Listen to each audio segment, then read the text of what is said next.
Old Baron, The Chronicles of the Red Rage, Episode 1, Rizon 325.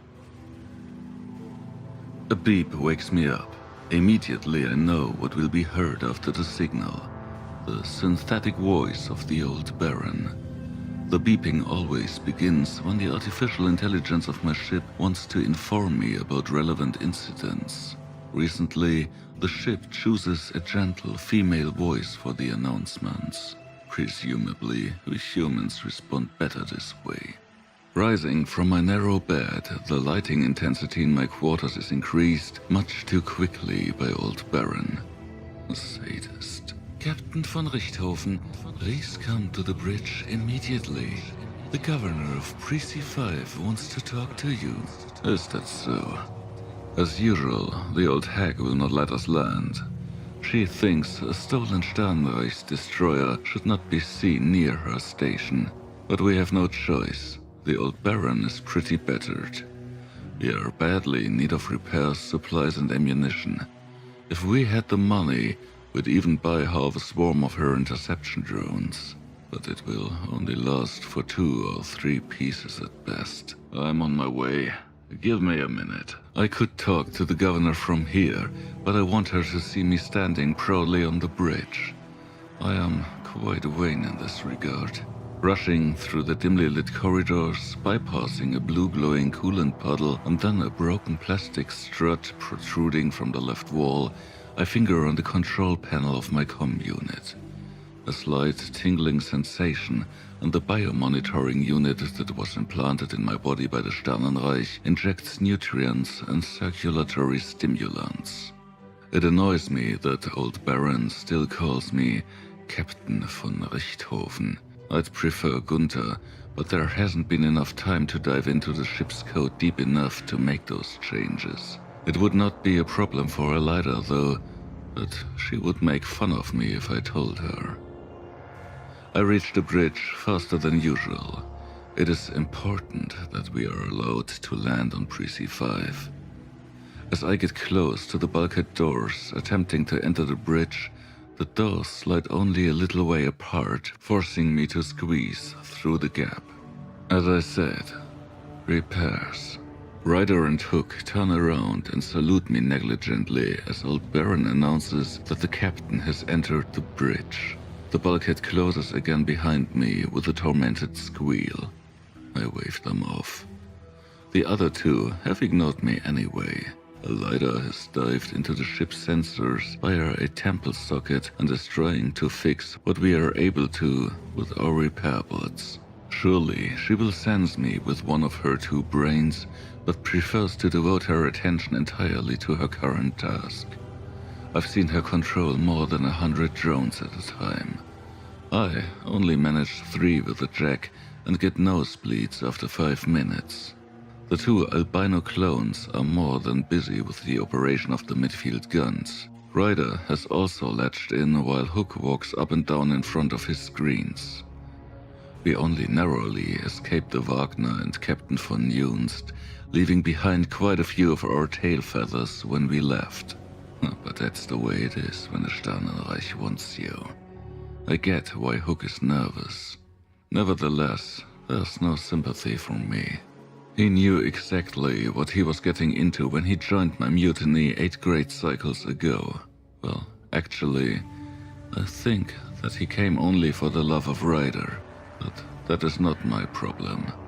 My problem just flickers in front of me. Governor Teller Osinski's face manifests on the main screen. Old Baron has made the connection without waiting for the appropriate instruction. The picture is overlaid with distortion, artifacts and flickers, but I can still see that this time she looks especially troubled. Gunther, I told you cannot anchor here, right? Get your ugly ship away from us. She gets straight to the point. Our interceptors and the stationary guns are pointed in your direction. If you do not... I know all that, Teller. Don't wet your panties. There are neither Reichsadlers nor swastis nearby, not to speak of shapeships. And do not call the Baron ugly, hear me? In my mind's eye, I see Alyhda race almost all of our interception drones on a direct kamikaze course into the Wagner. Von Junst wouldn't see it coming. In space geometry and statistical tactics, Alyhda is unbeatable. I give her a quick look. In the practical pilot's chair of the old Baron, her elven, slender figure somehow seems out of place. I am glad she is with us. Before she joined us, I flew the Baron. If that had still been the case when we met the Wagner, we would have been dead long ago. I can see for myself that there are no ships of the Sternenreich here. But they will come, and they have agents on the station. If you dock, the word will spread. The Pre-C5 is a private, economically operating company. If the Reich is outlawing us, we are fucked up, Gunther. Piss off, and be glad if my hunters do not shoot up a few of your defense towers to preserve the appearance. This is my best offer. In none of our previous encounters I've been able to detect anything like fear in Governor Teller Osinski. Caution and suspicion, yes, but never fear. Different, no. I believe that she will make her threat come true. I nod, and then start to appeal to our barely existing friendship in order to gain some time. Someone comes next to me. It's the physical body of the old Baron, a Titan skeleton surrounded by Shaper Gal. Today he has modeled himself to match his gentle female voice and pushes me with the much too firm breasts as he steps beside me and holds a tablet in my face. Teller Osinski sent an encrypted message while we talked. Pretty paranoid. I think I understand, Madam Governor. We are leaving. Speaking in the general direction of the screen, interrupting the transmission. New course, Alyhda. She does not open her eyes nor her mouth as she answers me. Her voice comes simultaneously from the speakers in the walls, from my comm unit, and from the mouth of the old Baron android next to me. She can be a little special sometimes. Where to? Reading the encrypted message again. Rizon 325, third moon. There is a small daughter colony of the Pre-C5 there. Set up the route to stop at 7648-347-4967. There we meet a supply boat of Osinski. They will take our orders and then meet us again after we have done the job. That's all she can do for us. Ryder and Hook almost simultaneously ask what kind of job I am talking about. Always looks funny to me when their almost identical faces move in sync. Oh well, only if you know them, of course. Otherwise, it looks pretty scary. They are from one of the first breeding lines. At that time, the Reich was happy if their barely aging toys worked at all. Such things as mental impact on human-borns were not valued very much back then. It took quite a while before I could persuade them not to walk around in the partner look they were used to.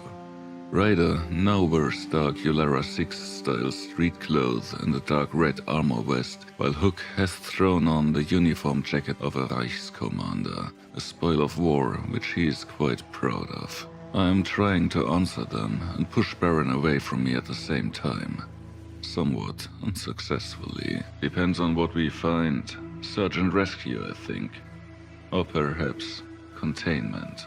Ryder and Hook do not say anything anymore. They fall silent as Alyhda's voice asks about the onboard system. The Red Rage? Her voice sounds absolutely neutral. Maybe. We'll see. Didn't we decide to avoid those jobs in the future? Yes, we did. But we had more options when we made this decision. See the upside. At least Rizon 325 doesn't belong to the Sternenreich.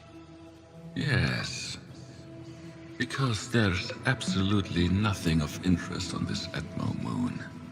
Not quite true, Alyhda. They are digging up some pretty fancy ores down there. But nobody should know that. That's why the governor wants us to go. And we have empty cargo holds. If the Red Rage broke out there, then nobody would stop us from filling them. She ends my sentence, and Ryder and Hook grin at each other. Exactly, Alyhda. In this case, it would only be ectos down there. Ethically, no problem, I'd say.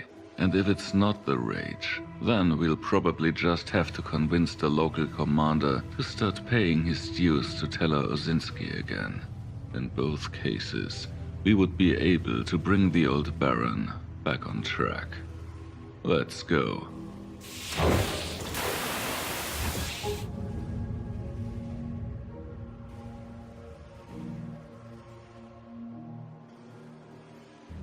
The old Baron is not a small ship. On the contrary, she is an aging titan. A scarred veteran of countless wars and battles, a loyal Reichsritter, and now she is mine and all I have. If you want to walk and see all her corridors completely, you need half a day for sure. I could have used the Wheeler, one of our small electric vehicles, but I feel like walking. I want to take a closer look at our landing gear. In fact, I'm not so optimistic about the new job as I wanted the others to believe right now. First of all, the conveying station on Rizon 325's third moon was not really small. Teller Osinski had sent very detailed maps. The suborbital defense facilities were not bad. Orbital ones were not mentioned, but who could tell if there were any defense satellites or a drone swarm hidden somewhere close to watch over the station. If the old Baron had been in good shape, I would not be very worried, but this way, right now, our trusted ship is more holes than armor. Some of them dangerously close to the RR-63 reactor room. It was pure luck the railguns of the Wagner did not take us to the afterlife. The old Baron also has 2 of these guns as main weapons and a Heckler Mactron laser on top. But if you decide to use it, you lose all your maneuverability for at least 5 minutes, because it consumes nearly all the energy of the ship at once. The destructive power is enormous, though. But of course, the job is not that easy. They never are. Some things can't be lasered away. Apart from the miserable state of the old Baron, there is a second catch to the matter. Teller Osinski had a condition. Her son Brandon lives on the conveying station. We should bring him back home if he had problems down there. That in turn means that at least one of us has to go down there personally. And if it really was the Red Rage that caused the communication being cut off, this will not be a walk in the park. Like everywhere else, the smell of fire and charred cables hangs in the corridor that now leads me to the deck. That and a touch of old glory. Some of the wall panels are twisted and deformed. Their steel has shielded thousands from space over the last decade cycles. Overcome, I check with the old Baron that there are no leaks near me. I do not have my helmet with me because it was originally my plan to hang around on Station Precinct 5 and enjoy myself a day or two.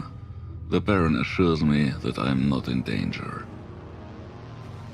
I am pleased to see that the bulkhead to the deck opens completely and without any problems as I approach. Here we store and maintain our combat suits and our portable weapons. In those chunky armors, people look like giant ants, but thanks to the high-performance servos, you can move surprisingly well in such a thing. The concept of an interdeck is quite old. An enter capsule basically looks like a gigantic projectile.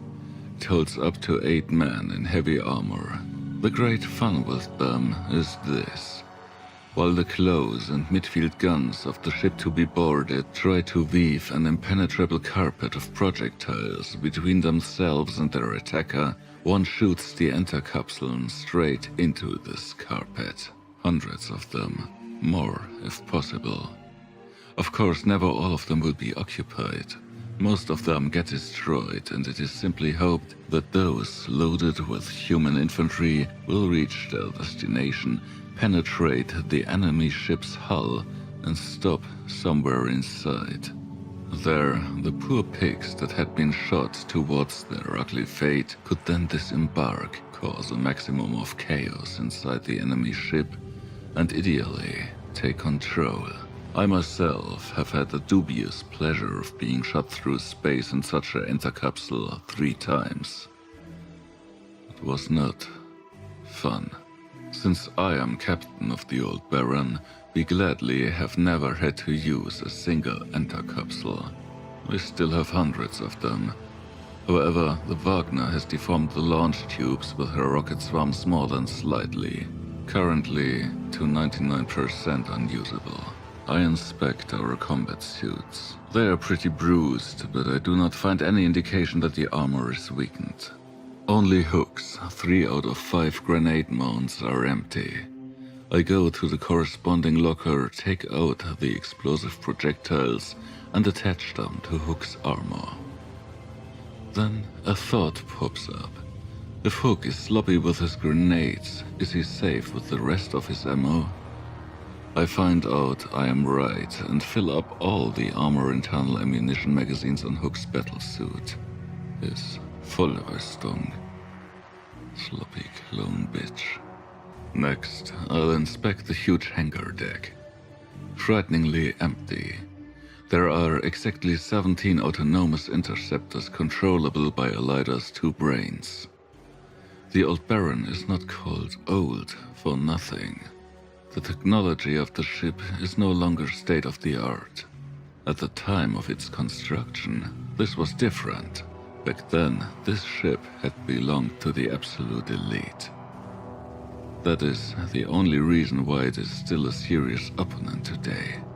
Apart from the main laser, the Old Baron has no energy weapons. The ship relies almost completely on classic projectiles that are accelerated by propellant charges, as well as on unguided rocket swarms, which convince mainly by quantity, and just a few guided missiles. No energy torpedoes and only very primitive shields. The quarters and storage decks that provide room for legions of clones and everything needed to keep this army functional are empty, and the heavy metal of those decks and compartments shields us from much of the threats in space. The age of the Baron also is why each of the interception drones has 2 7-barreled Gatling cannons and not the more modern blasters. We urgently need to upgrade, but we need some change for that. Until then, our bullets will simply fly straight. In addition to our interception drones, there are a few other interesting vehicles on the hangar deck.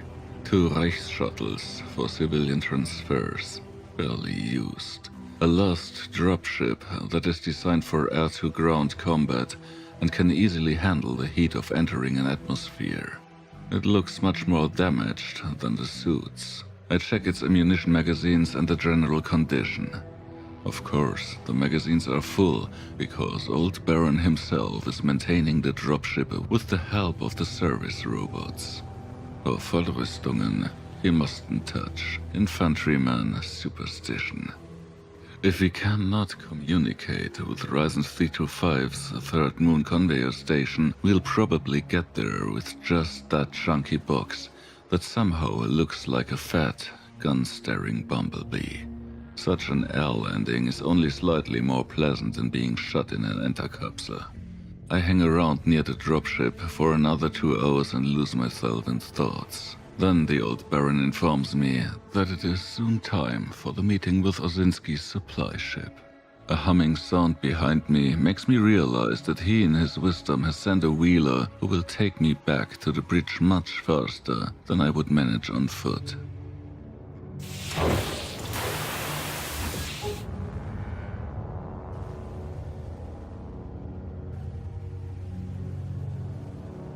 For the second time in this day phase, I enter the bridge and again the 2 clones salute me. Stop that, you deviant sodomites.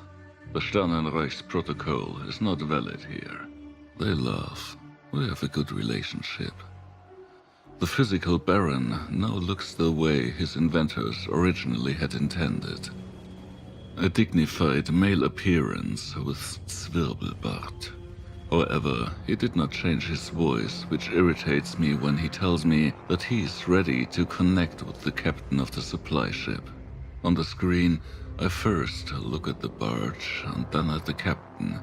He is a relatively young man with dark hair, a serious face, and the same slightly golden complexion of Teleosinski.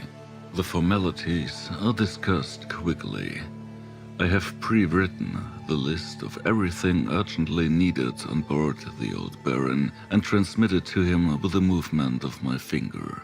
He opens the file, reads through it, and nods slowly. Yep, that seems reasonable and appropriate, he says. We are expecting you at these coordinates again in 2-day phases. If you are not around then, we will circle for another 3. Do not call us over long distance. The Sternenreich could track something. We must not be associated with you. Then, before I can reply, he finishes the conversation without saying anything. Ryder grins maliciously at me. He knows that I do not like rudeness. Alyhda asks if she should steer to Rizon 325 as discussed before. I say yes, and she gives full thrust. I love the sensation, the feel of force when the powerful thrusters ignite. Now I tell them that our mission at the conveying station still has a string attached, the extraction of Brenton Osinski. Ryder does not care, and Hook is always excited about action. Alyhda comments on my behavior by driving a cleansing robot against my shin. However, she does not do it too hard. She knows that we have no choice anyway. I take some time to reach our destination. I go to the viewing deck.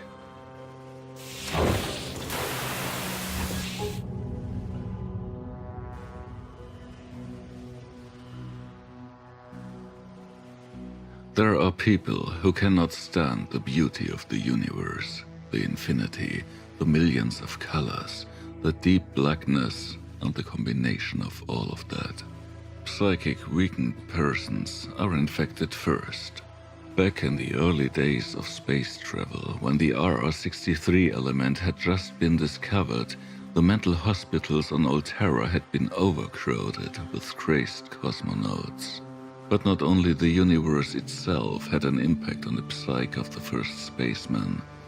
The RR-63 was a curse and a blessing at the same time. The sheer amount of energy that could be extracted from the element was the blessing. RR-63 made the conquest of space possible in the first place. The curse was the Red Rage. RR-63, which was first discovered on Mars, has some hidden layer, if you like. A kind of mental radiation that was not known then. If you are exposed to it too long, you develop violent delusions. If they last long enough, the infected person completely succumbs to them, and then a process called ecto-manifestation initiates. Impressions from one's own worst nightmares become real and first turn themselves against their creator, and then against all life that they can find. In the early days of the Reich, the Reichsdäner used this effect to depopulate entire planets by launching guided ships with RR-63 reactors on the surface and into the cities. For a long time, the knowledge of the RR-63 vaccine was one of the galaxy's best-kept secrets, and only the Sternenreich was in its possession. A colony that did not have this vaccine and was exposed to RR-63 usually fell into a seemingly self-inflicted, insane bloodbath. Only a few hundred great cycles later, rebels have developed and widely distributed a gene therapy that immunizes against RR-63 radiation. Their portrays hang on a wall in my quarter. Francisco Lake, Largo Palmieri, and Bruce Empson. By that time, however, the Sternenreich had brought as much as 3/4 of the known universe under its control. And today, despite possible vaccinations and the gene therapy that is now being administered to each and every infant in a civilized area immediately after birth or even while still in the womb, it is incomprehensible that outbreaks of red rage are recurrent. There are studies, detailed reports from countless affected colonies. I have them collected and evaluated by the Baron. Our own experiences with this phenomenon are also included in the evaluation of these reports. The results are very worrying. Worrying in a way that I'm almost inclined to spend the rest of my days on the old Baron. We have everything we need here. The ship is completely self-sufficient. A ship as it was built in the old days, despite the steering interface Alyhda built in when she joined us, filtering and reprocessing systems for water and respiratory air, synth units and green decks for cultivating food the organic way, and almost everything else. And on top of that, it is said that the old lady can even sail on solar winds if necessary. She just stupidly also has a 63 reactor, like any other long-range spacecraft. The thought of it always leaves a slight pressure in the back of my mind that just won't go away. We are all vaccinated and gene-treated, but still. In the early days, the Red Rage has raced through space like the Luftpest over Alterra. Then it was dammed up, appeared only occasionally, and finally vanished completely.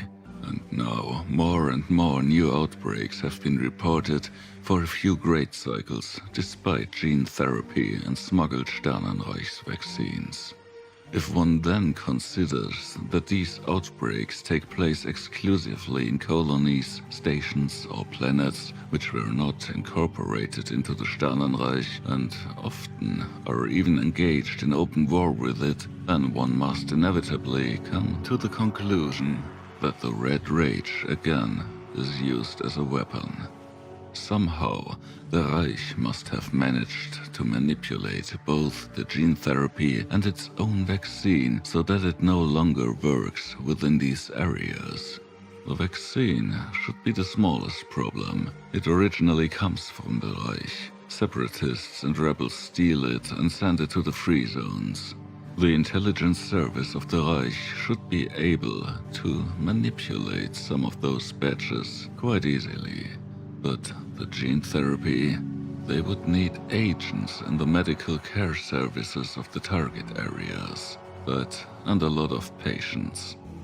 Well, the Sternenreich has patience. Patience and a long memory. Furthermore, all reports of outbreaks of Red Rage that have been registered over the last 50 great cycles have this in common. Never, at any time, has anyone in the newly affected colonies been able to make an emergency call. I can only explain this in such a way that the infection, if one wants to call this process so, takes place creepingly. Only then, as soon as approximately 100% of the affected area is infected, it breaks out, and then there is no one left to call for help. Survivors hardly ever found. And then there are the manifestations. Ectoplasmosis has been a well-known phenomenon since the days of Alterra. It was not possible to explain it then, and it is not now, but I know that the predecessors of the Reich have done research in this area as well. The fear-born nightmare creatures have been surviving their creators since a few decacycles, staying behind to walk the bloody cemetery R63 has caused. That too is new. In the older outbreaks, the few available records reported that the manifestations usually ended their existence with that of their creator. The Red Rage evolves. The overall picture worries me. but I know that I will not find a solution here and now. I decide to ponder for a few more minutes and enjoy the beauty of space surrounding me. At least, that is unaffected by all this. Then I head back to the bridge.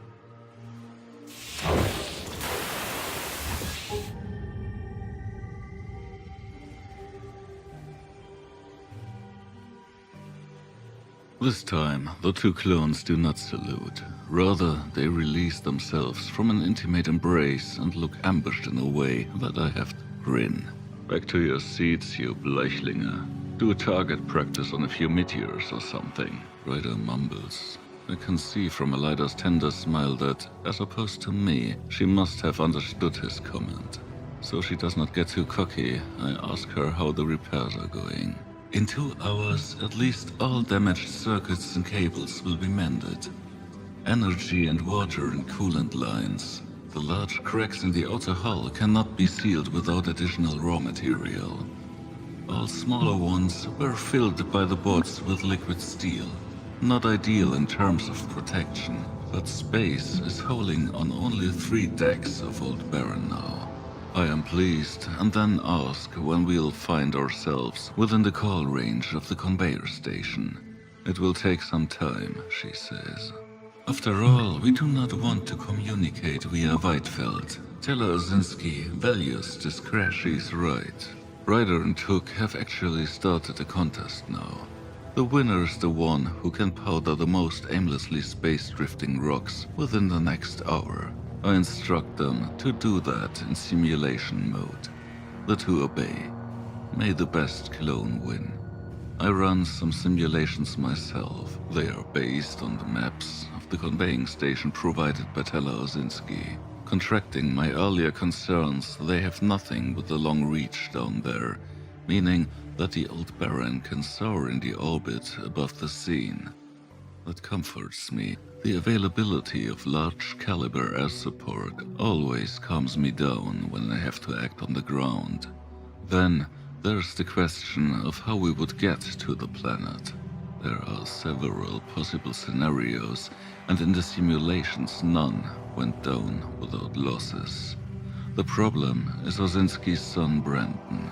We do not know exactly where he is. That is why we cannot use the heavy weapons of the Old Baron. The conveyor station has 4 orbital defense towers.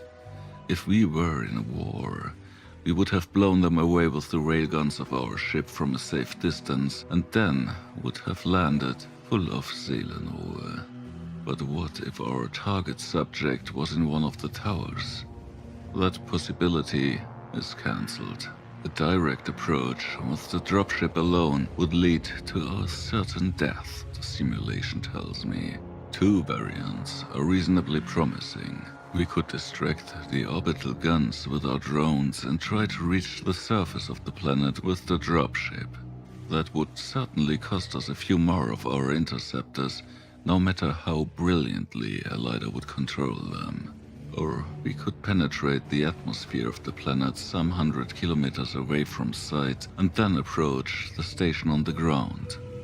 This variant is cheaper but much more time-consuming. I do not like it. It is still hard for me to decide, and I postpone it for an hour or 2. Maybe all of this won't be necessary, I hope. Maybe someone will talk to us. I notice that Alyhda is getting up. She opens her eyes. They move slowly back and forth. From experience, I know it now takes about 20 seconds to completely disconnect from the Old Baron and the systems by finally gently pulling the plug out of the socket in her left temple. She straightens and stretches herself as it is accomplished. I've been fixing you for hours now, as best as I could, dear Baron. Would it not be appropriate if you would bring me a coffee and some snacks? The persona of the ship nods dignifiedly and walks up to a synth unit which is embedded in the wall cladding of the bridge near the entrance bulkhead. He comes back with a tray. On the way to Alyhda, he also puts a cup of coffee in my hand. I could get mad and ask why I do not get any snacks. but I know that then he will mumble about insulin and fitness. Not that he could really overrule me. I am the captain, but for this kind of manipulation I am sometimes grateful to my ship. Somehow maternal. I am glad that mine is dead. Otherwise, she would now be tortured in some Sternenreich's prison. They want me probably more than ever, since we have beaten up the Wagner so gloriously. I drink coffee with Alyhda, and we talk through a few maintenance protocols. I wonder where in her petite body she hides her second brain. She comes from Lara. Everyone there is small like her. The skin tone is slightly bluish. The physique is so fragile that it looks like an intended counterpoint when she is placed next to the muscular bodies of Ryder and Hook. However, anyone who considers her to be harmless or weak is wrong.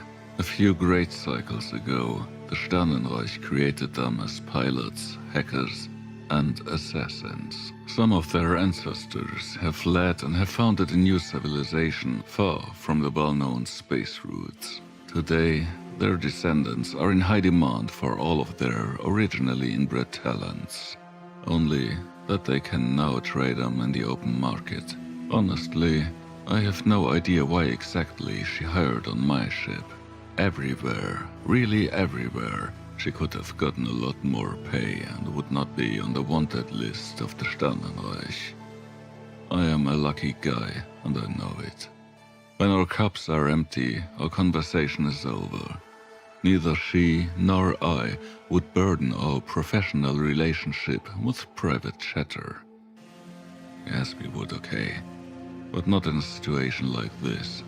So we wait until old Baron finally announces. Sometime later, he does. The station on the third moon of Rizon 325 is in call range.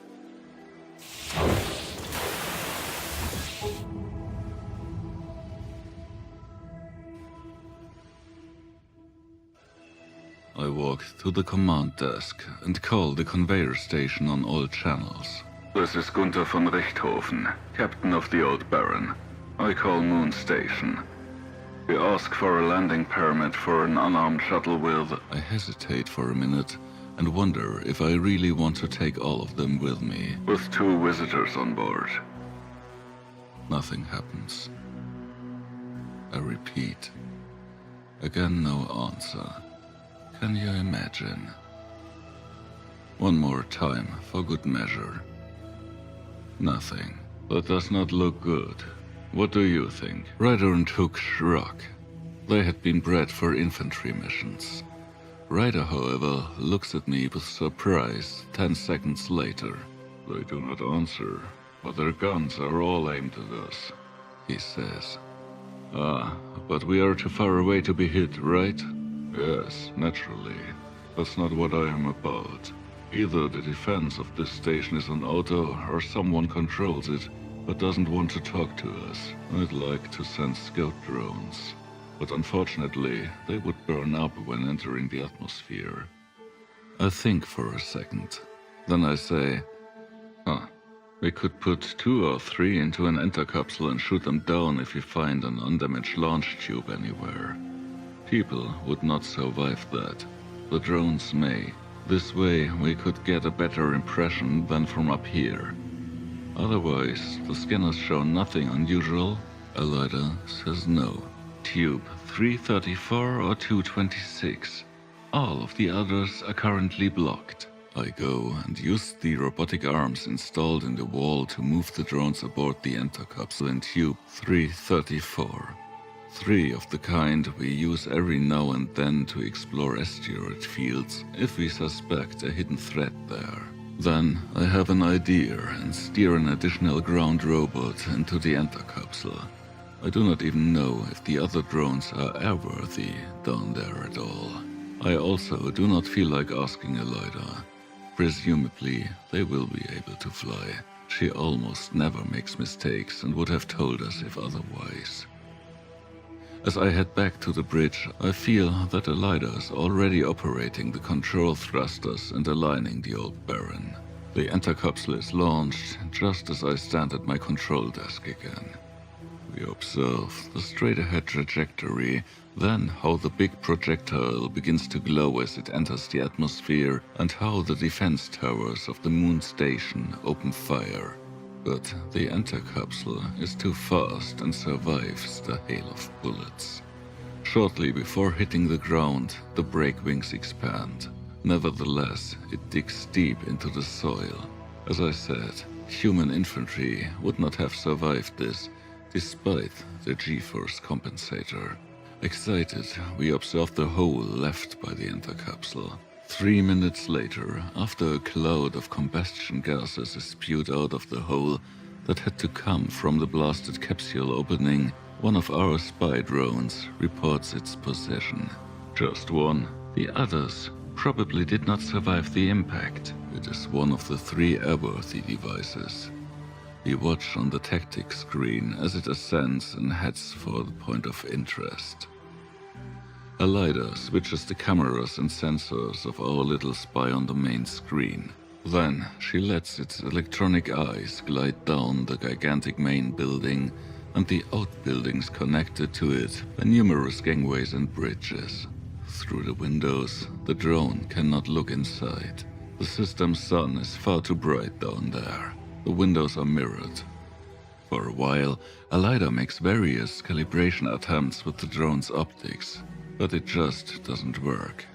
Then, as we turn our attention away from the huge main building, we see it. Alyhda, there seems to be a quarry in the back, and to the right is a large entrance to a mine. Bring the drone closer, please. Alyhda confirms the command with a concentrated nod. She is not reconnected to the systems by cable, but operates the drone from her own control panel. I can see that 2 of the big conveyor belts are still running, but without payload. And when I say big, I mean that they are about the size of the old Baron. So far, everything is normal. However, what is not normal is that the vehicles used to get the ore to further processing do not move. The cockpits stand open. The bodies of the drivers are scattered on the plain. Nobody has gotten away from his vehicle too far. They are old, chunky trucks, not remotely controllable. The kind you buy when you have to shop cheaply on the black market because you do not want to attract the attention of the authorities. And between the corpses, the gigantic conveyor belts, and the vehicles are ectoplasts. They are many. The Red Rage rules down there.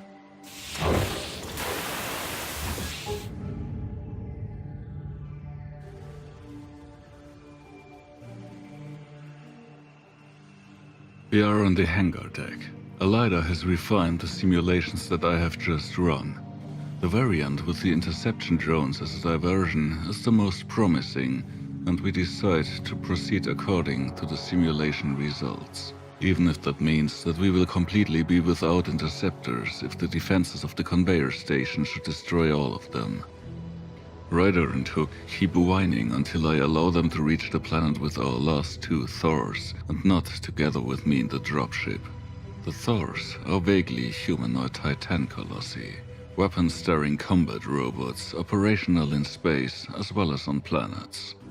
Alyhda will stay on the old Baron and coordinate everything from above. Ryder, Hook and I wear our stolen Sternenreich's armor. The 2 clones are just entering the lifts in the Thor's legs as I take seat in the cockpit of the dropship. The display of my helmet shows me an almost unmanageable mess of status messages. I execute the regular system check of the dropship while Hook enthusiastically expresses his pleasure that finally something happens. I ignore him, let him talk. The engines of my ship run perfectly, and Alyhda opens a launch tunnel for me. I steer the ship out of the old Baron and go to a waiting position. Out here, I'm startled by how worn the old Baron looks from the outside. It is one big patchwork of ugly welds and hurriedly riveted metal plates. The shiny liquid steel our repair bot supplied gives the ship an appearance reminiscent of the ore alteration. Many of the containers that were the external payload of the old Baron are blasted or simply are missing.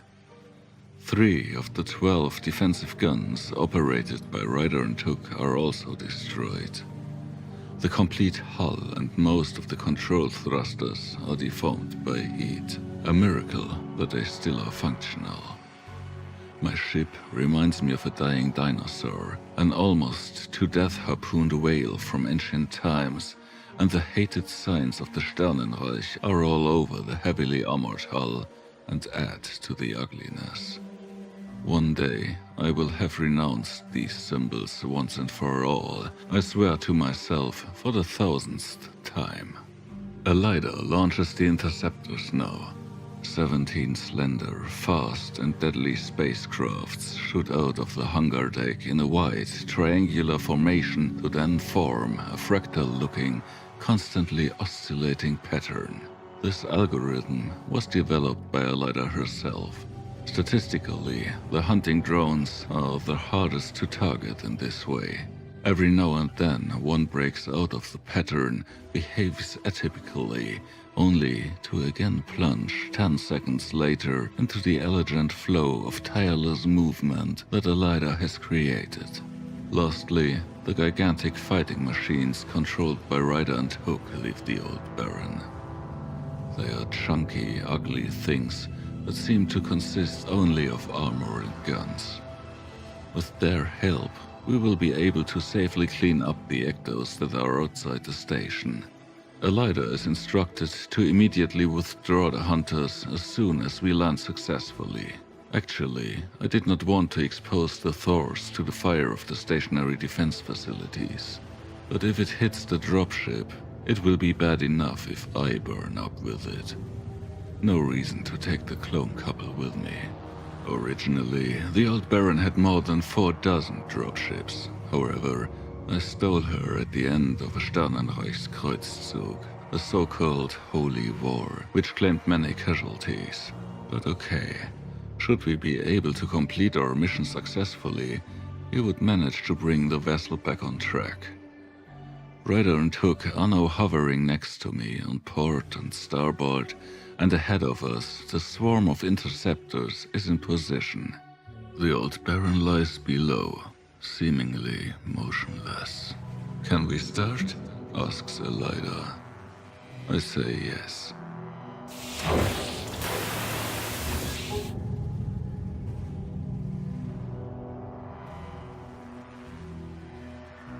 The interceptor drones surround us, take us into their protective center.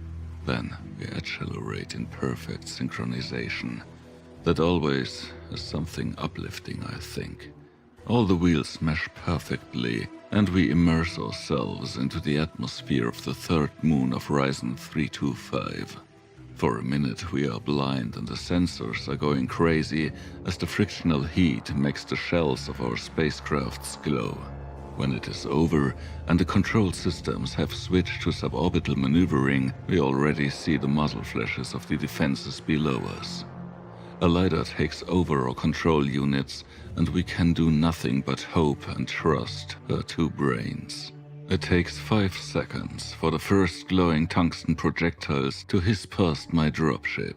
The onboard computer reports that I have been locked by 3 guided missiles, and the automatic system is starting to fire glare bodies.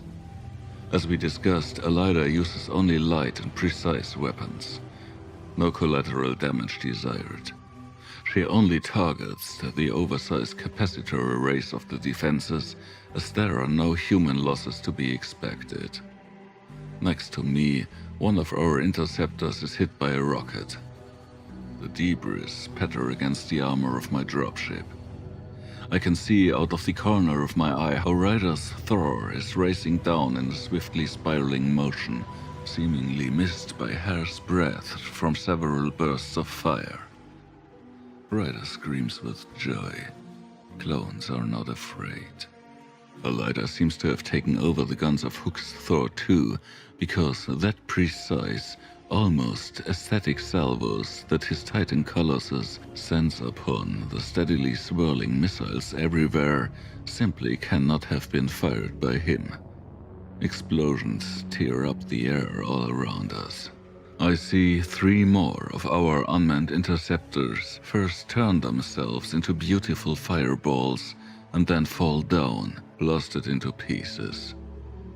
Accelerated by my engine, I rush past them, leaving them behind me, overtaking the Thors, and then, seemingly at the last moment, Alyhda fires the brake thrusters. It is mathematically perfect. For my peace of mind, my Seelenruhe, I nevertheless wish she would have let me land a little more gentle. But I make it, and relieved I see the 2 Thors reach the bottom. Hooks is missing a weapon arm, the missile silo is gone, and torn cables and wires dangle down the huge titanium torso and spray sparks. We've whirled up a gigantic cloud of dust and have to wait for it to clear. On the radio, Alyhda announces that we have lost 9 of our 17 drones, and that she will now withdraw what is left to the old Baron. I thank her and leave the pilot's seat. On the way out, I grab a G70RD from a wall mount, a weapon that I could hardly lift with my pure muscle power. Now the servos of my Vollrüstung are doing the hard work. I ask Ryder and Hook which of them wants to give me a ride, and Ryder is a tiny bit faster. The dropship's exit hatch opens after I have given the appropriate verbal command, and I set foot on the 3rd moon of Rizon 325 for the first time. The visor of my helmet protects my eyes from the blazing sun and makes everything look unreal in an indefinable way. To calibrate the gravity compensation of my armor, I make a jump. It carries me a lot further than I expected, and I bounce against the Titan-armored leg of Ryder's Thor. The battlesuit, however, gets enough data from this. My next moves are not that clumsy, and with my magnet harpooner, I am docking with Ryder's right weapon arm, which houses a 3-barreled machine cannon. How many Ectos has our reconnaissance drone marked yet? I ask Alyhda. 122 outside. There's still no data from the buildings. I thank her and ask her to show the Ectos on the tactical display. For the Thors, the Ecto-beasts usually are no threat. It is more like busy work to wipe them off the surface of the moon rather than a fight. It will not be that easy inside. The big weapons of the combat robots tear apart the unnatural demonic figures and punch deep holes in the surface of the planet in the process. I tell Ryder and Hook to be careful and not to shoot in the direction of the conveyor station. For safety's sake, sometimes they forget things like that. They enjoy carnage way too much. They feel happy like a clone baby in its tank during combat. Why they joined me? They are broken. The 2 have discovered themselves. For the Sternenreich they are useless. To date, I have not seen any Sternenreich's clones expressing doubt or deny an order. Those 2 do that. Fortunately, I have not given them reason to do so very often. But if there is something on their minds, they do not hold back. Our longest dispute lasted 3 days. I could only win with the help of old Baron intelligence. It is pretty grueling to argue with 2 men who look like Ryder and Hook and behave almost identically. Stomping and kicking up dust, the Thors start to trample forward. With every step I swing against the metal. Of course, the combat walkers move in sync, only that this time not Alyhda, but the genetic code of their pilots is responsible. We landed farther from the station than originally planned, but we are still alive. I do not blame Alyhda. 20 minutes later, Ryder and Hook have blasted 122 Ectos to the afterlife and destroyed 34 autonomous ground patrollers. Out here, the big guns are ripping apart the Ectos just like that. Everything evaporates. inside with our handguns, even if they are oversized for the human body, that will be different. Every Ecto has a central pacemaker, some kind of heart. It is called Zentralknoten, central knot. Only if you hit that, you can really kill them. The only problem is that it is always in another place. You will never find two absolutely identical ecto-demons because they are the result of the individual fears and nightmares of the RR-63 infected. Some look like humans, others are more animalistic and sometimes bizarre hybrids, anatomical impossibilities with claws and teeth, not able to live or even move if they were real creatures. With his last burst of fire, Hook somehow hits the small spy drone we had sent ahead. Alyhda scolds him over the radio. I ask her where we find the best access to the building complex, and another spot appears on my tactical display. When we arrive, I loosen my magnet harpooner and float down. Ryder and Hook, also clad in armor, come half a minute later out of the respective right legs of their battle colossi. They also opted for the heavy G70RD. For another minute, we just stand there like two-legged ants, while Alyhda takes control of the two Thors and returns them to my dropship. They will guard it while we explore the conveyor station. A while later, she leads us in front of a big gate. That gate by which the vehicles bring in the ore to the processing plants.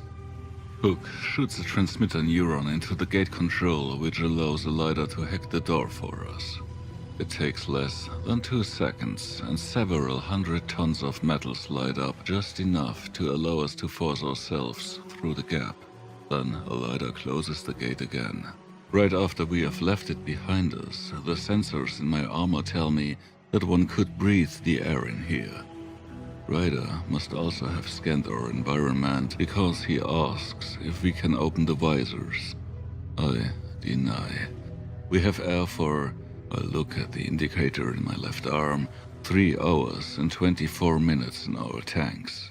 I do not want to breathe this death smell into my body. Hook lets us know that only the emergency lighting is active, and he is right. Nevertheless, I can see that the vehicle hall in which we are located has gigantic proportions. Unused or repaired harvesting vehicles sleep in perfect lines. Some with gripping arms, and some like the classic trucks from the old days, only much larger. There are no ectos in sight. But corpses are. Most of them wear technician outfits, and here and now, from up close, I see more than clearly how cruelly the infected people have died. Ryder and Hook lock up next to me with their G70s as I kneel down next to the first corpse and scan it. The biodiagnostic program of my suit indicates that the young woman did not bleed to death. The spine was severed. I would never have seen that with the naked eye. She just has too many other injuries. I loosen my gaze from the awful pile of human flesh at my feet and spark Alyhda. Where's the living area of the facility? She does not say anything, but another dot appears on my display. I ask her if everything is going according to plan on the old Baron.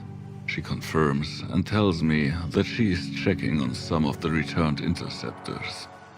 I tell her that she'd better direct the main guns and our guided missiles at the conveyor station so that we can vaporize this hell as soon as we have confirmed that Telo Osinski's son is among the dead or we have left with him. She answers that she has already done so and that one of her brains is busy with loading our 2 shuttles with harvesting bots to bring as much of the here-mined ore aboard the old Baron while we complete our job. For a second, I wonder what it is like to have 2 brains. She seems to know what I am thinking and tells me to see that we move forward and take good care of each other. I am not asking her how big our statistical chance of success is. I again call up the encrypted message from Governor Osinski to remind me of the details. Her son works in warehouse logistics and has a modest room in living area 1023. This time, I do not ask Alyhda to do my work, but instead enter the 2 places as target points on the tactical map. Then I turn to the others and see that Hook is not there anymore.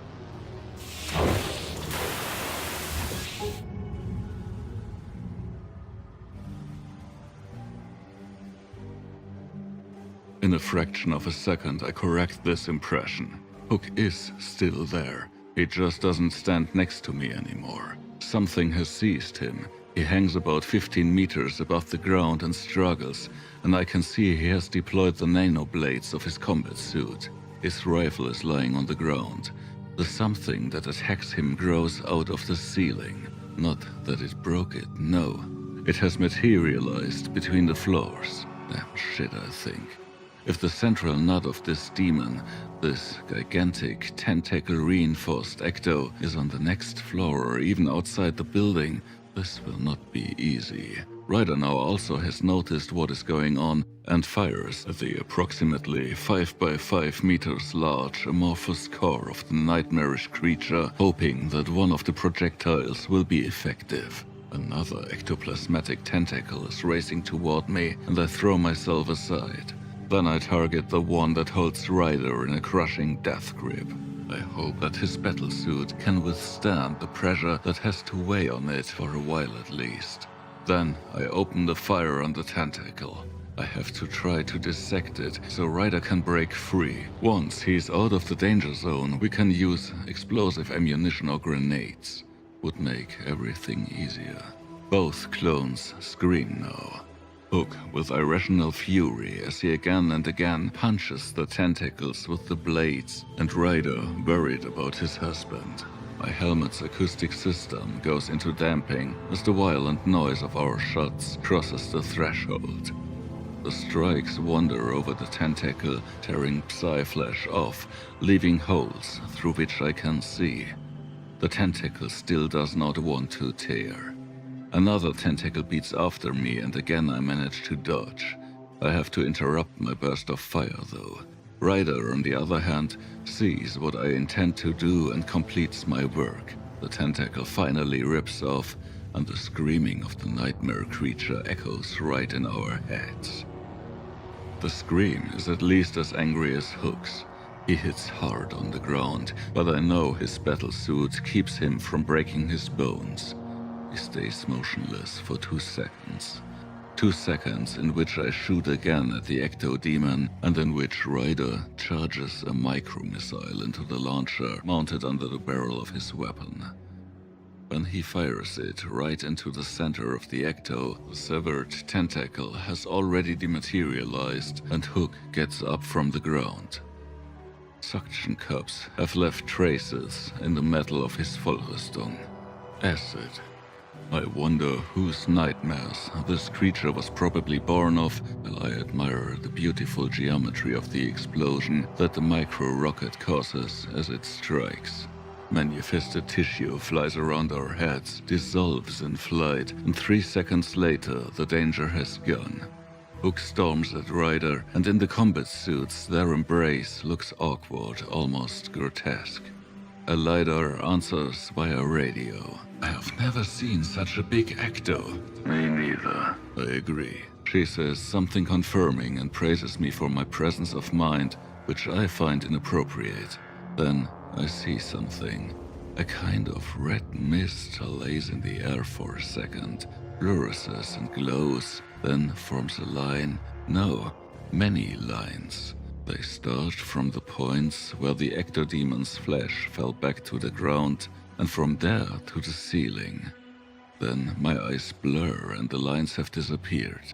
Right now I want to ask Alyhda if she could see these lines too, through the camera of my helmet, but then her voice sounds again. I do not like to tell you, but there are Sternenreich ships approaching. 3. According to the call signs, it is the Österreich, the Blitz, and what we have left of the Wagner. Unjunst has found us. Her voice sounds very calm. I am not so good at self-control as I am commanding her to get out of orbit. We are on our own for the time being.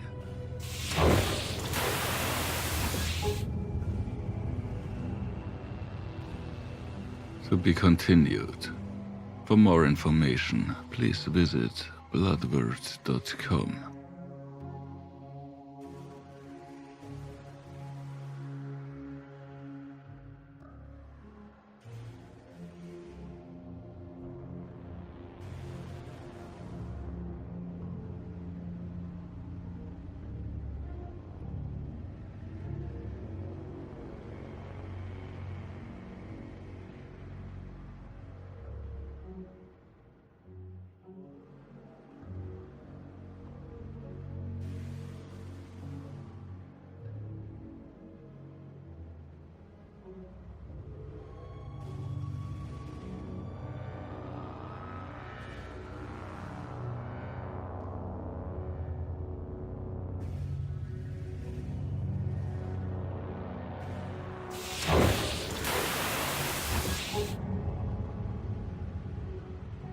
Old Baron, The Chronicles of the Red Rage, Episode 2, Octagon.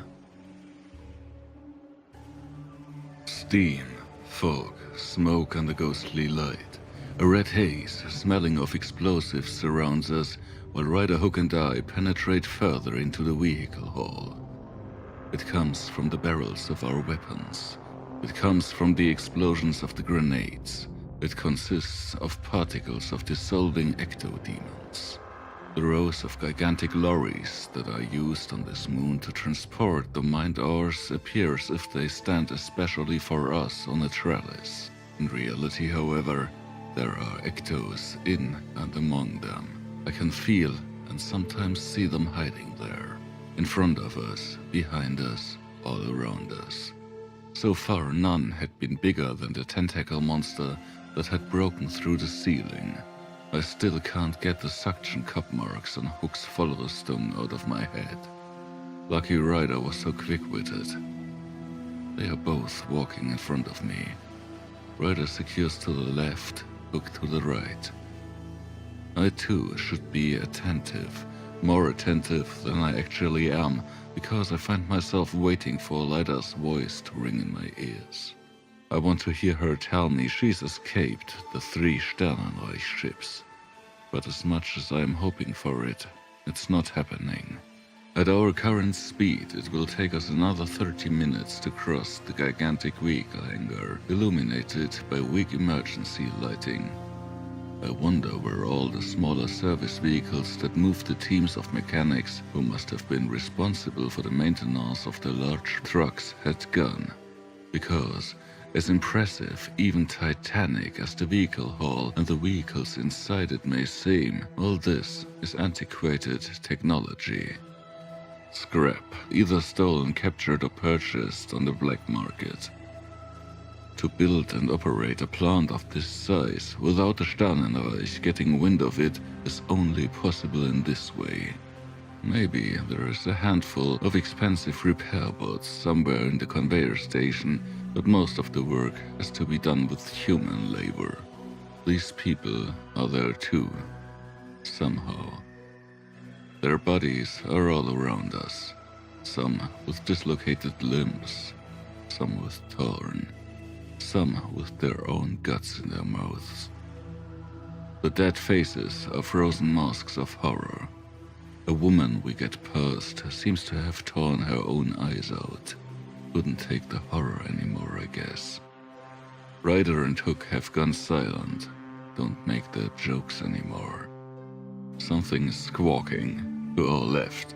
We're all ripping our guns around and firing. The helmet loudspeakers are going into damping. The Ecto-demon is a small humanoid being with a compact body and far too long arms of the strength of main power lines that he drags behind him on the ground. We are lucky, and already one of our first salvos hits the Zentralknoten.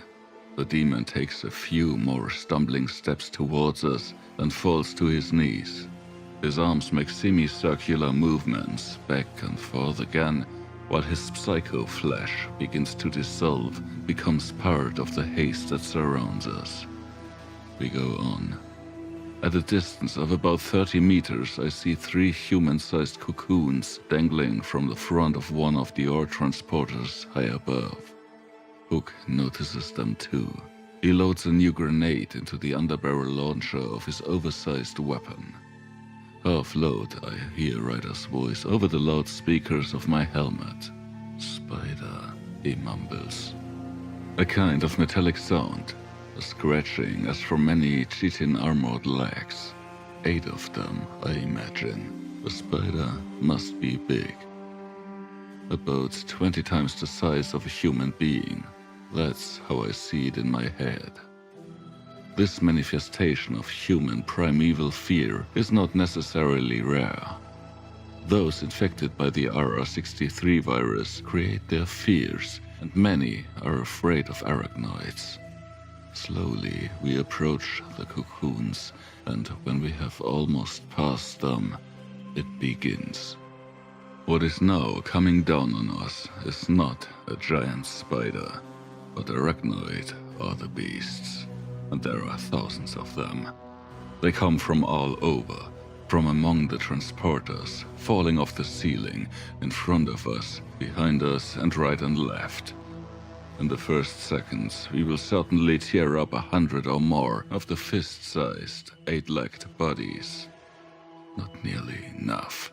From their countless mouths, reinforced with jaws, wafer-thin threads shoot at us from all directions and stick to the armor plates of our Vollrüstung. I see several of the threads hit Hook's head and stick to his visor. He has problems wiping an armored hand over it and getting a clear view again. The battle suits are not designed for such fine tasks. More and more spiders crawl out of the haze and the shadows. We go back to back, forming a loose, oscillating circle, rather a triangle, firing in all directions while we continue to move to the other end of the vehicle hall. We don't really have to aim, there are that many. While I am firing shot after shot, my eyes scurry over the little beasts and over the indications of the proximity sensors of my armor. They are too small to be detected. I turn here and there, trying to see everything that's going on around me. The spiders begin to encircle us and move strangely synchronously. A hint that they are to be regarded as one single ecto-demon. There are so many, so infinitely many. In which of those disgusting reddish bodies is the Zentralknoten? We can keep shooting and hope for a lucky shot, but we do not have nearly enough ammo to catch them all. Even before the spiders appeared, half had already been used up. Hook fires the underbarrel grenade into a ball of spider bodies at some distance. Our Vollrüstungen shield us from the heat of the explosion. Maybe bought us some time. More and more of the sticky net threads connect us to the swarm in a deadly way. Still, the strong servos of my armor prevent that my mobility gets limited, but there is no end in sight to the spider tide. Sooner or later, their strength will no longer suffice if we don't think of something soon. From the circle of the spiders, which has formed around us in about 10 steps distance, a spearhead of about 100 manifested animals is released. Their movements seem bizarre, wrong and disgusting as they move at amazing speed on Ryder. He doesn't notice them until Hook calls his name in concern. Care resonates. Immediately, Ryder lifts his mighty armored leg and begins to crush the spiders to ectoplasmatic pulp. While I curse myself for not having taken a flamethrower and continue to shoot at the little beasts in my field of vision, I feel something landing on my helmet. It must have come from above. Maybe it jumped or maybe it dropped down on me with a silky thread. It's just a little spider. One doesn't matter, I think, and keep shooting. My shots shred ecto-meat and then howl as ricochets through the vehicle hall.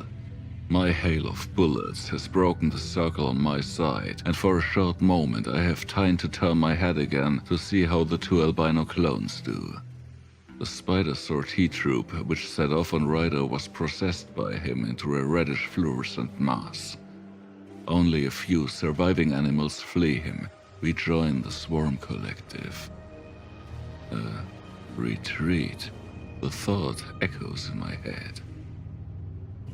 The military organized character of the word tickles something deep inside my brain, and scraps of memory from my time in the Sternenreich infantry patter down on me. The battle for the Bockwitz gas station on Midgard 34. Back then, we were the spiders. We had drawn a siege ring around the enemy's fortifications, just as the spiders have now drawn a ring around us.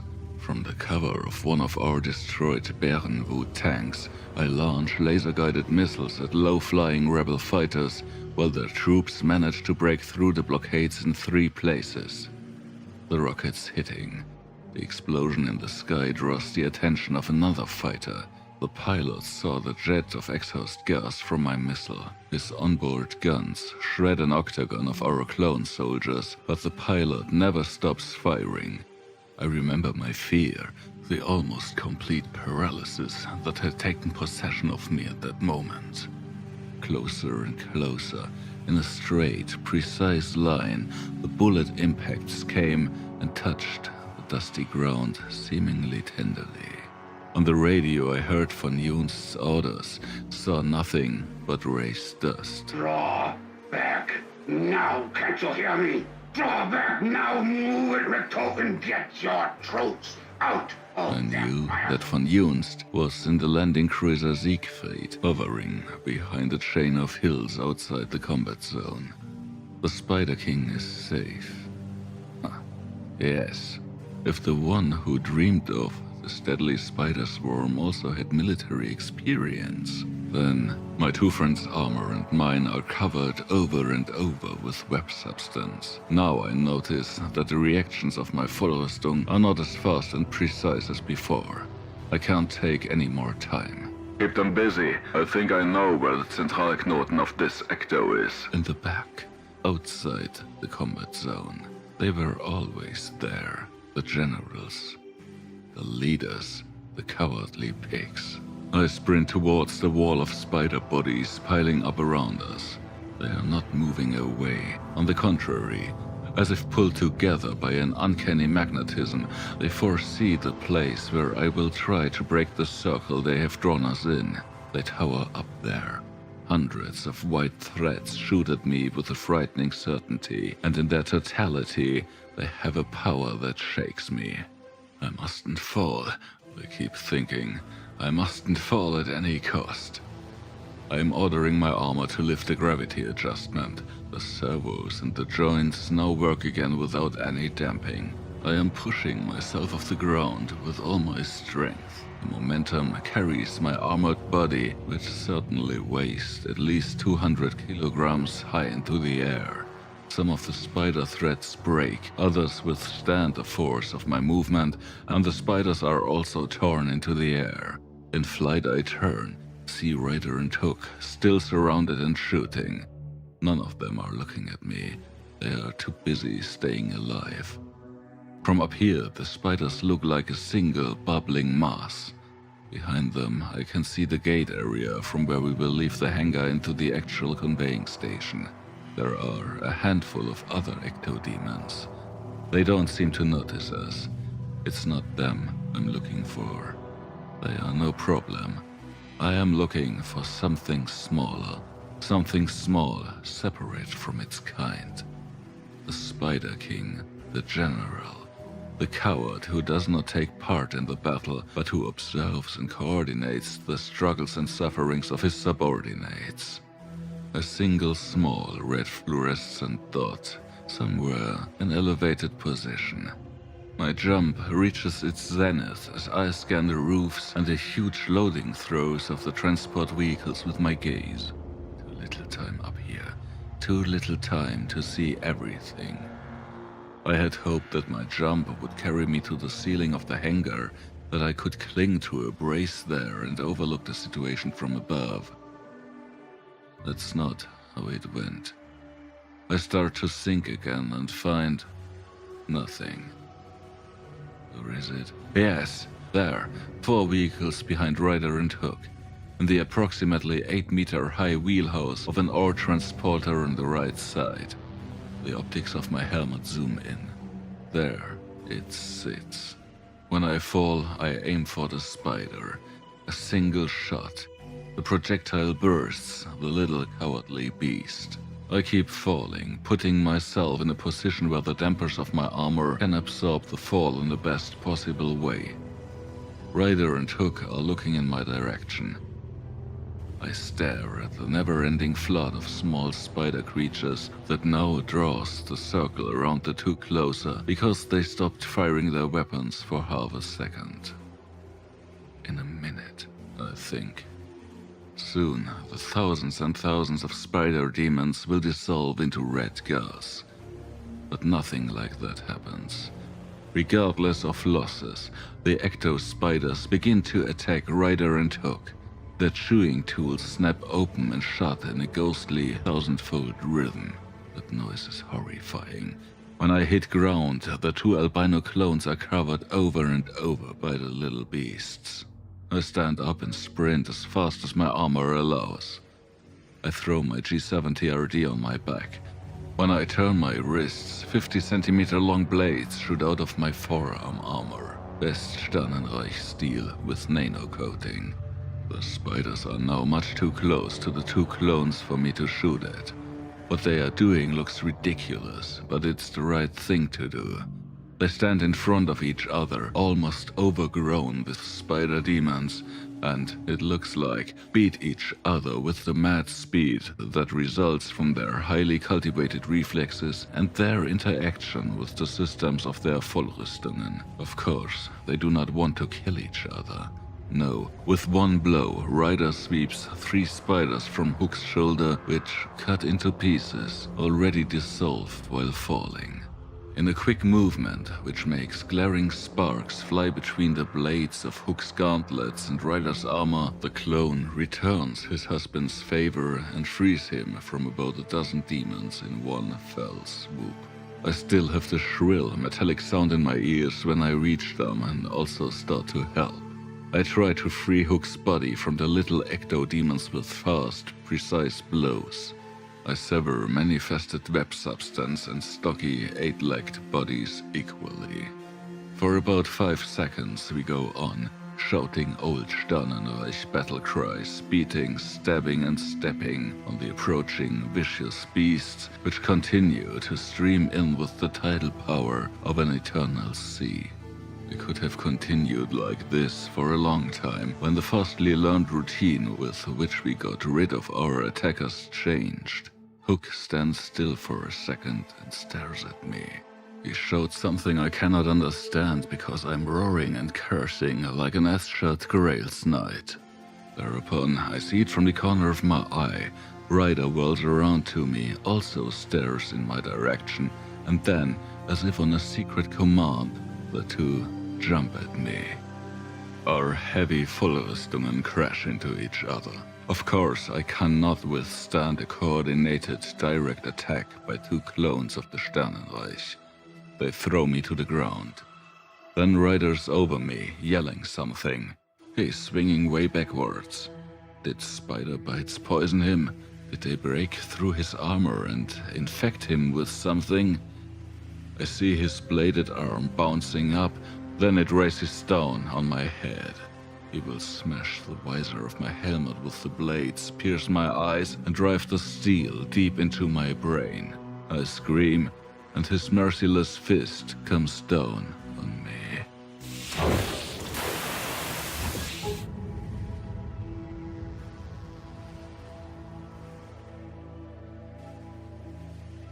A second later, I open my eyes again.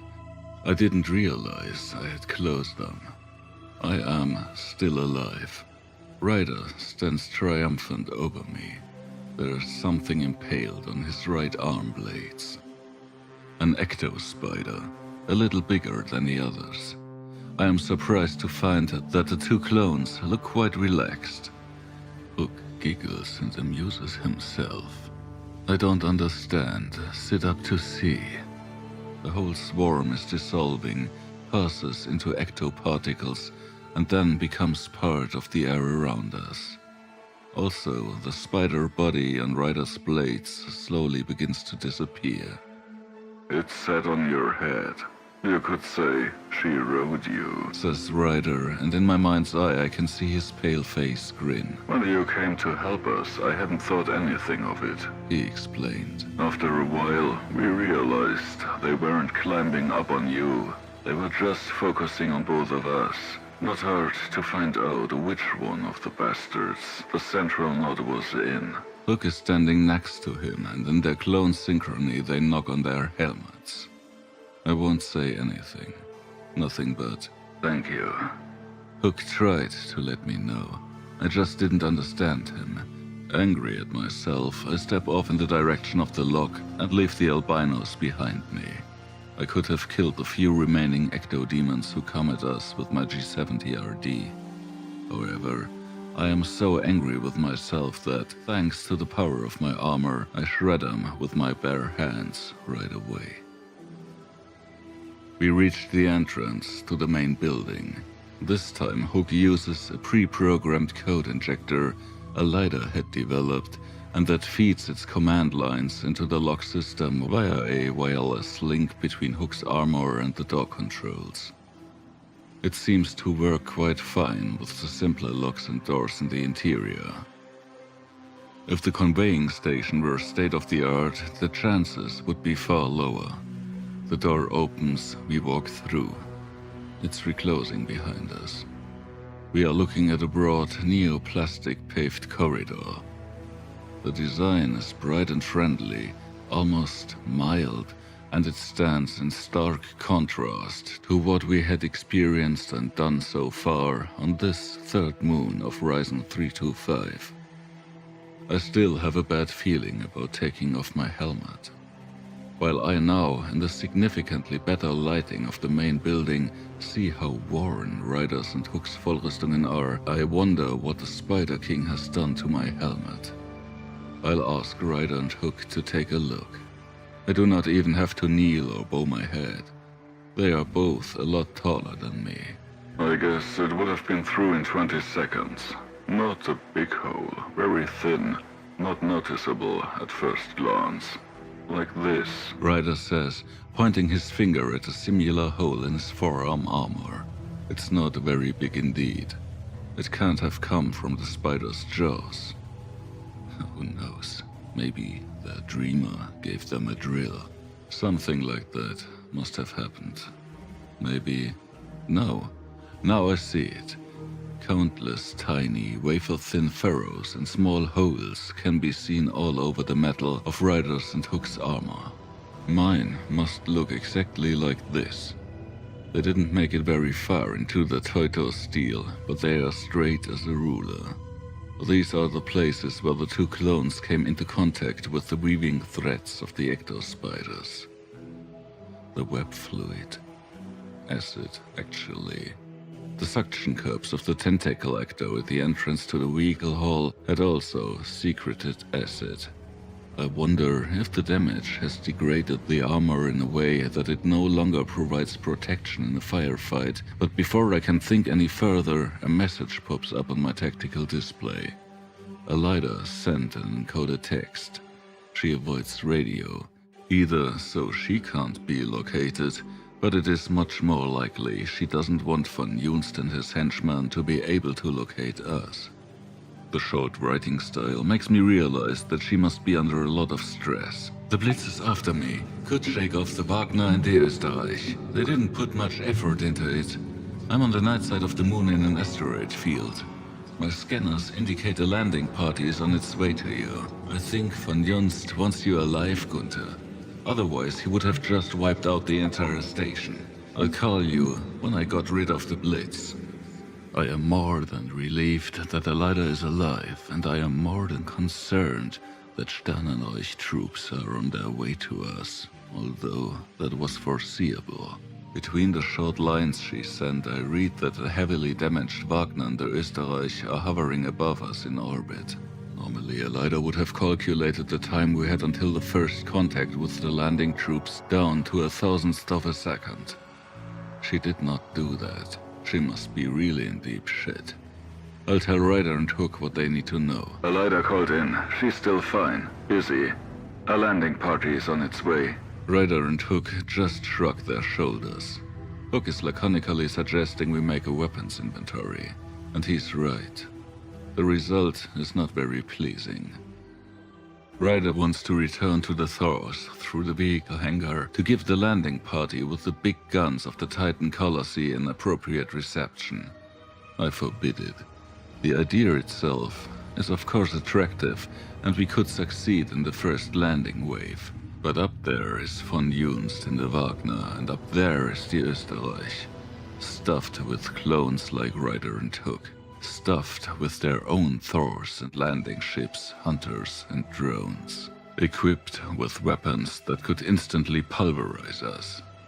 If we make the landing too difficult for them, von Junst might change his mind and use these weapons against us. A very, very small part of me hopes that he hates me enough to come down here personally, but I know he's not that stupid. No. I say. No. We grab the stamped Brent Nozinski, find something that can fly, make a run, and hope Alyhda can pick us up somewhere. Apart from the fact that we are too carried, have too little ammunition, and our ship is a gigantic, hardly space-ready sieve, I do not enjoy shooting any clones of the Sternenreich. They are bred to obedience and can't help it. With the Grail Knights, that's another matter, but none of them will be there. Not Richter, not Weissenfels, not Sigmaring, and neither any of the other devils I had dealt with in my time, in my first 30 years of life in the Sternenreich. They could have made a difference. In the end, it might even have been possible for them to turn the Sternenreich into something good. But they had decided to take the easier path, and Ryder pulls me out of my thoughts. How far away is this Brandon from us? I'll call up the tactical map. 4 floors above us, 500 meters west. We are in living area 341 right now. He is in 1023. Ryder nods at me invitingly. I understand what he's saying. Stop worrying. Act. He's right.